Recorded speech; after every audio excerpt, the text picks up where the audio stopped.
us around, we can pivot on this pilot. Okay. I can also throw you this line. Oh, slow down. Don't pull too hard, baby. Okay, whoa. Yeah. I can I'm slow not you down pulling. here too. We just, Gently That's let gonna it work. out. Are you going Yeah. to starboard? it's gonna work, yeah. That'd be great. You good? Oh yeah, we can put it right here. You gotta let go of it here at one point. Yep. Okay. There's probably no fenders on it. Don't worry about that. Let's just get it tied up here. Are you going? Uh-oh. Take that line out. Even. I don't know if can you. There you go. Oh, there. Oh, wait a minute, Andy, hold on. I got it around the post. Oh, okay. All right, I'll tell you what, let go of it and I'll pull it around the post and throw it back to me.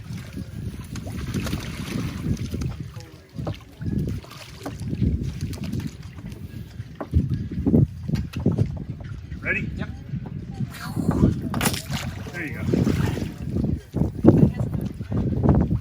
Okay. Hey Andy, can you say what happened? You guys are saving a We were boat? having a conversation, and I saw a boat drift away. Yeah, put on that side. It just came out off its floating pontoons and drifted out into the fender here. Can you let off just a bit? Oh, yeah. I'm afraid that it's going to be... Supposed to lift it out of the water, but they kind of fell off to the sides, and the boat sat down, and he didn't have it tied off in any well lines. No lines.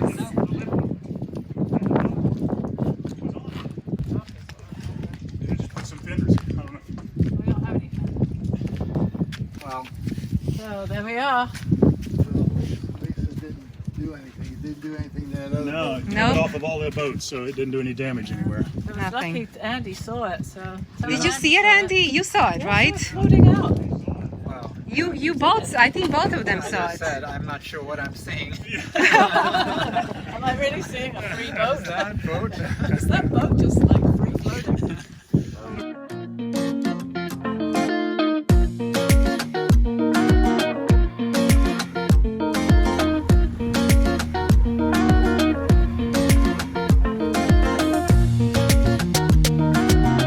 Go Maki. Go Maki.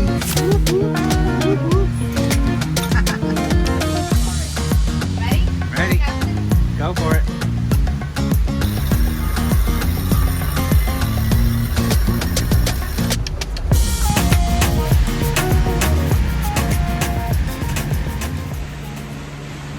We had a fantastic time.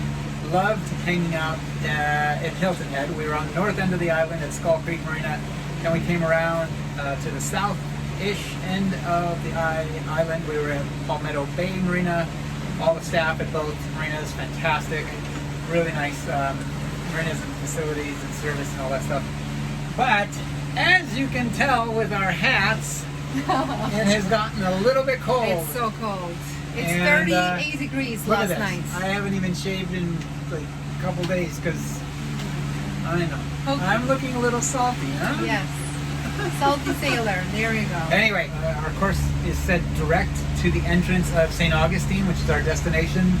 We're going to get in there right now at 11:30 a.m. Tomorrow. tomorrow morning. So this is a 24-hour This trip. is no, not a 24-hour trip Well, because less. we left around. Yeah, it's about it's 20 hours. 19, 20 hours. And I've noticed that also other sailors, they do pretty much the same route. Seems like no one really stops in between. I mean, unless there is a bad weather when hand is freezing. Okay. Hand is frozen, changing camera. We have one engine on. We're gonna try to maintain 7 to 7.5. We're at 6.5 right now. So that's what gives us our ETA in at 11:30, 11:23. So we need to maintain 6.5 or better. We don't want to be out here doing 4 knots because that would be, again, we need to get in before tomorrow afternoon, tomorrow evening. So sea state is going to stay pretty much like this. I mean, we're at about a half a meter seas, and it's going to stay right around there for the duration of the night. Winds are transitional, so they are going to go from a southwesterly direction, and they're just going to keep coming around. So it'll go westerly, then northwesterly, and eventually north. Now, because it's been so cold, really cold, especially at the sea, that we're so fortunate, we're so lucky that we have done this enclosure. Obviously, a helm enclosure is, to us, I think it is an absolute must. If you're cruising and out here, get a helm enclosure. It will make it infinitely more comfortable. Matter of fact, talking about comfort, take a look at Maki's pilot house shoes. This is what she wears at the helm. Go ahead, show them the little. No. Come on. What? Okay. Okay, check it out. Oh. You know, the other thing we should just mention, we're fortunate that we have a full moon, and it will be clear skies all through the night. And that's actually a really, well, it's not a huge deal, but if you can sail when there's moonlight, not only is it beautiful, but it's like the biggest nightlight ever. And it really just makes it so much more comfortable to have, I mean, in some cases it's so bright it's like a dull sun.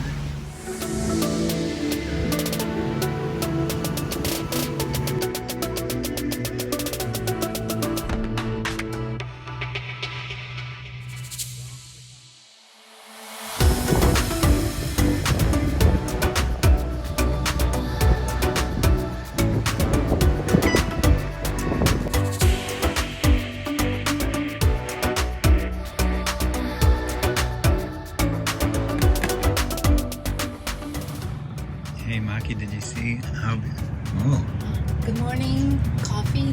wow. Hold on, let me give you a right cup. What? That's actually yours. I know. Here, you can have it. You deserve it.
Good morning. Thank you.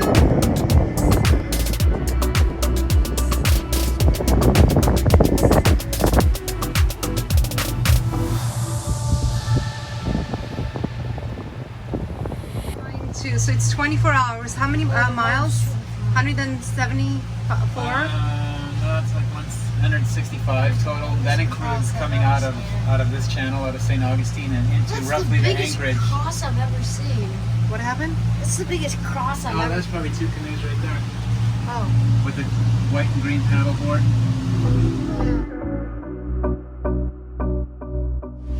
Yeah, so route planning is really just picking where your next destination is. For us, we're sitting in St. Augustine, and we want to go to Fort Pierce. That distance, literally from our mooring vault to the anchorage, or the general anchoring area we want to go to, is 165 nautical miles. And so once you identify where you want to go to and the mileage it's going to take to get there, you usually calculate it on what our normal speed is, which is between 6 and 6.5 knots. That gives you the time that it will take you to get from point A to point B. And so we know now that this will take us about 25 hours. So then we start looking at the weather and find at least maybe a 30-hour window that allows you to get from point A to point B. And so this weather window is all clear from this Sunday morning all the way through till about 5 p.m. on Monday. We're leaving, it's 9:40, 25 hours, we'd be in around 10:40 in the morning, so that's a pretty good padded window that gives us the rest of Monday through Monday into Monday afternoon. If we encounter any delays, or we need to navigate a little further offshore, or you know, there are things that may dictate extending your trip a little. So, And so now we've obviously identified that and we're on our way out. So that's point one, or that's your starting point. But then just from a safety standpoint, you need to then Look at the tides and the currents, right? well, yeah, we are going out against the tides are coming in, but it's this is not a strong tidal current here, and so to be able to leave at a decent hour so that we arrive at the time we want, we're choosing to go out right now against the tides. You can see it's comfortable. It's not any big deal. Yeah, it's not really pushing us. Like No, we've got about a knot of tidal current in our face right now. But the key is that our arrival into Fort Pierce will allow us to ride the tides in. So I'd rather, we always try to do that where you ride the tides in. It's not only going to be more comfortable than bashing against the tides coming out, but it obviously gives you more water depth as you're arriving. So that's what we're doing.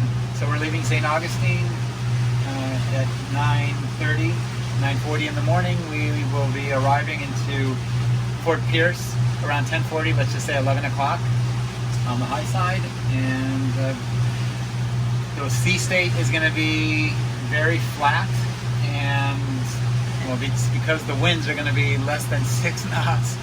So unfortunately, we won't be seeing much sailing, at least for this, like 3/4 of this trip south. Once we get past Cape Canaveral, we might see winds upwards of 12 knots. So that'd be enough for us to get a couple sails out and sail the rest of the way in. Yeah, if I could see that paperwork maybe you still have the postcard for Lauderdale, that'd be excellent. Hey, bud. Hi. I like your Legos. Yeah, I told them on a model.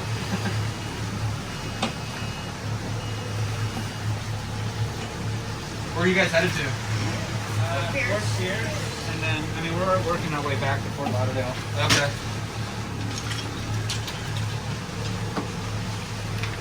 Alright. I think it was a yellow, if I'm not mistaken. Yellow. Say again? Yep. So you guys are from California, I take it, or? Yes. Okay. Yeah. San Clemente. Okay. Is that where you normally keep the boat, or is it? No. No. We took delivery of it in Fort Lauderdale. So basically, we just check for your standard boating safety equipment, just to kind of be proactive and prevent something from happening in the future. Okay. That's mostly what we're here for, like life jackets, whatnot. I'm sure you guys experienced it for Lauderdale and whatnot. Yes, yes. What else do you need, Andy? No, it's just that one number. Is that I do. alright? Other than that, you guys look like you guys are pretty much good to go. We got some life jackets. We checked your flares. We got your soundproofs and device. You guys have any questions for us? I apologize. I don't know how long you guys were behind as I turned around and Oh, that's saw all you. right. No, it just took us a minute just to figure out what would be the best side to come alongside anyway. So you guys are good to go. You guys, how long are you guys going to be underway before you head back there? Say again? Overnighter. Overnight? Overnight, Okay. yeah. All right. Well, I think that's pretty much it for us. So Okay. you guys have a safe trip, and we'll go ahead and Thank you you. guys back alongside. Thank you very much. We'll let you guys get on your way. All right. Thank you guys. Thank you very much. Yes, no problem. See, is that cool? See? Possible, actually. Can I have Yeah. a copy of that? What do you need? That's all right. A copy of that. Thank you. Absolutely.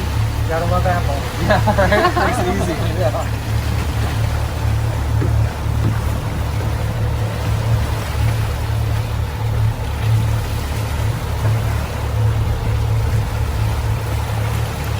What is the yellow, Andy, that you missed? So you didn't have I know it's here. really? It's just, they don't need it, but it's the last time they reported. Cool. Thank you Thank very you. much.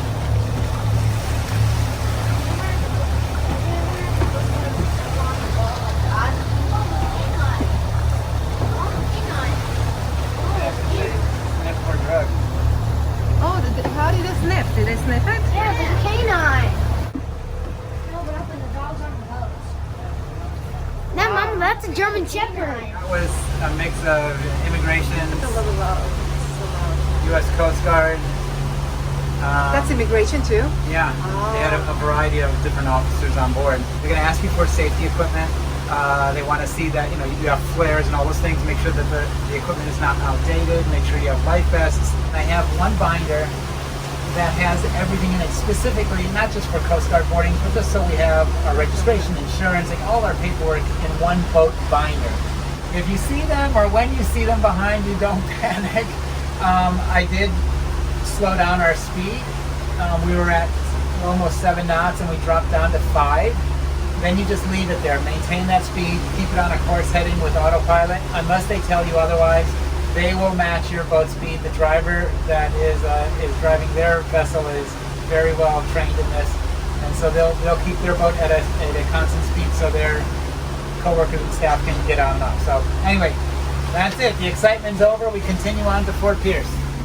Well, we're in extremely light winds, but we thought, why not pull up the main later tonight and tomorrow morning we'll have some wind, so we'll give it a try. So I'm just bringing it up a little bit.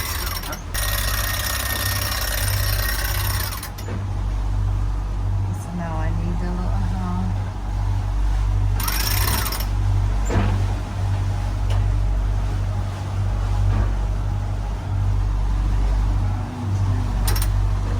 I need to go a little bit on the left.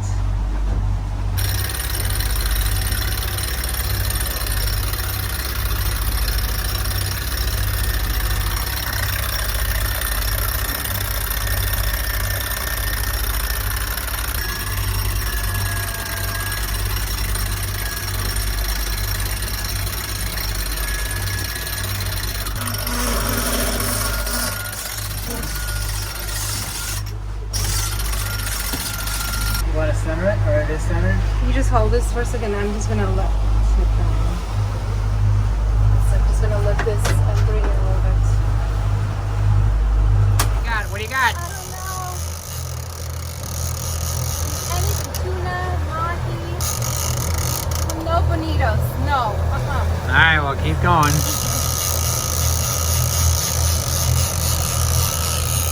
So much fun. Do you see anything, Andy? Yeah, it's right there.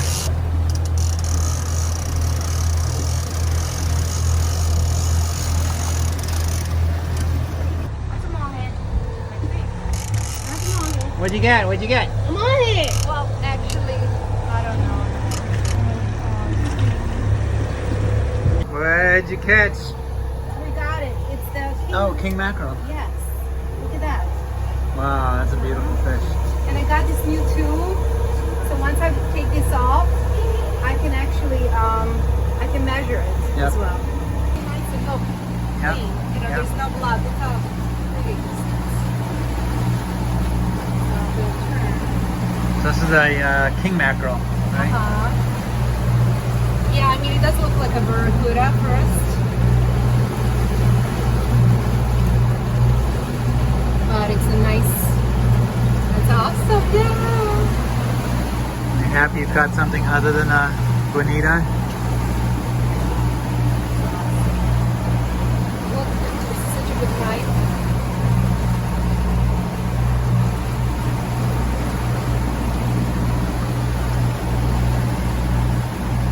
It's actually easy, like knife is sharp, you know? Look. It's Yeah. Stay by.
almost 6.